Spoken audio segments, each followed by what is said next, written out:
Disassembly begins with the removal of the intake funnel, sometimes called the velocity stacks, and the upper mounting plate for the air filter.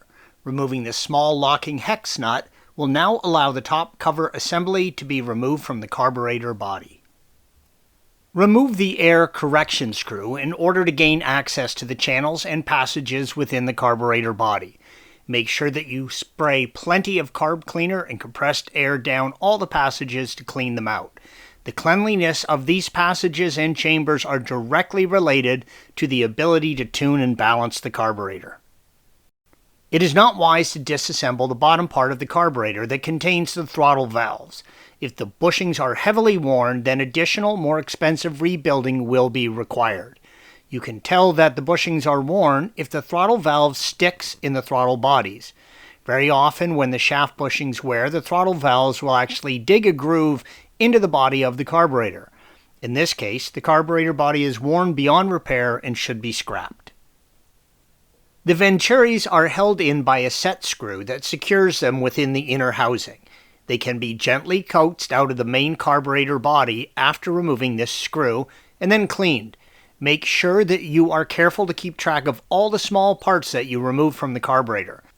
Many of these parts are very difficult to find these days.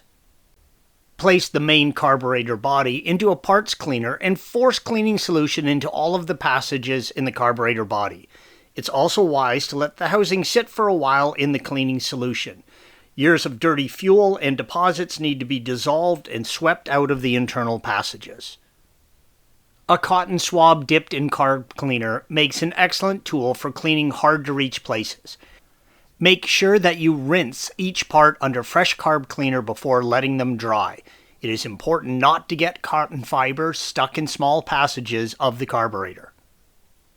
The complete carb kit contains all the gaskets, sealing rings, and floats that you need to completely rebuild one carburetor.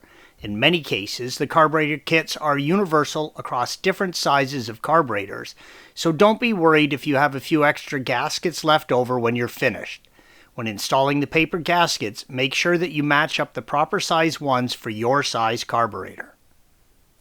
An important step to perform is the adjustment of the float height. Wedge a paper towel in between the float and the housing to elevate it off the bottom of the housing. Using a straight edge, measure the height of the float tab to the carburetor upper face and adjust it until the measurement is 18 millimeters. If you happen to have one, you can also use a specialty float gauge to measure the float height. With the float tab exactly 18 millimeters from the carburetor upper face, the height of the float should be between 12.5 and 13 millimeters from the upper face. Do not measure the height from the weld seam of the float. Instead, use the top surface of the float. If this measurement is incorrect, then bend the float tab slightly until you obtain the required measurement. Additionally, check the height of the needle valve.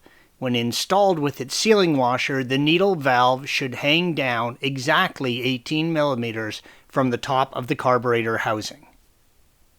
The accelerator pump assembly can be a little tricky because the parts are spring-loaded and compressed. Make sure that you don't damage the new rubber diaphragm when you install it. Also make sure that you install all the parts correctly and in the right orientation. It's quite easy to get confused here. The completed and rebuilt carburetor. Place a little white lithium grease on the linkage assembly to reduce wear in this area and make sure you use new air cleaner when you reinstall them in the car. Make sure that you install a new fuel filter in your car as well. You do not want dirt to get inside of your newly rebuilt carburetors. As you can see here, there's a lot of little parts you're going to be working with. If you take lots of digital pictures and tag and bag everything, you should be fine. Take your time. Thanks for watching. Be sure to subscribe to our channel and check out another video in this series.